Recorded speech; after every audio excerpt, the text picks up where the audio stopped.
أعوذ بالله من الشيطان الرجيم. بسم الله الرحمن الرحيم. الحمد لله الذي أنزل على عبده الكتاب ولم يجعل له عوجا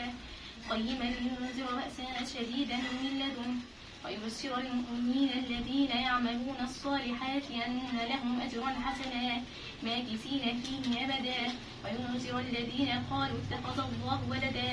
ما لهم به من علم ولا لآبائهم كبرت كلمة تخرج من أفواههم إن يقولون إلا كذبا فلعلك باخع نفسك على آثارهم إن لم يؤمنوا بهذا الحديث أسفا إنا جعلنا ما على الأرض زينة لها لنبلوهم أيهم أحسن عملا وإنا لجاعلون ما عليها صعيدا جرزا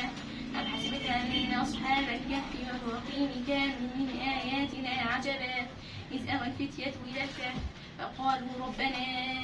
آتنا من لدنك رحمة وهيئ لنا من أمرنا رشدا فضربنا على آذانهم في الكهف سنين عددا ثم بعثناهم لنعلم أي الحزبين أحصى لما لبثوا أمدا نحن نقص عليك نبأهم بالحق إنهم فتية آمنوا بربهم وزدناهم هدى وربطنا على قلوبهم إذ قاموا فقالوا ربنا رب السماوات والأرض لن ندعو من دونه إلها لقد قلنا إذا شططا هؤلاء قومنا اتخذوا من دونه آلهة لولا يأتون عليهم بسلطان بين فمن أظلم ممن افترى على الله كذبا وإذا اعتزلتموهم وما يعبدون إلا الله فأووا إلى الكهف ينشر لكم ربكم من رحمته ويهيئ لكم من أمركم مرفقا وترى الشمس إذا طلعت تزاور عن كهفهم ذات اليمين وإذا غربت تقرضهم ذات الشمال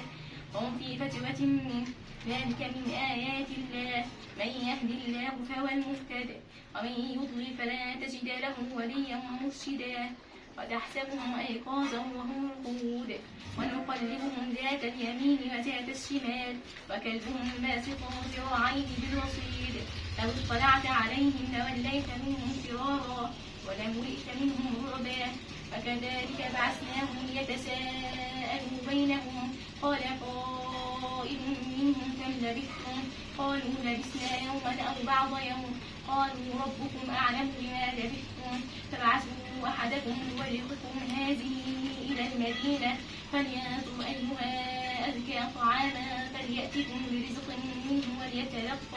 ولا يشعرن بكم أحدا إنهم إن يظهروا عليكم يرجموكم أو يعيدوكم في ملتهم ولا تفلحوا إذا أبدا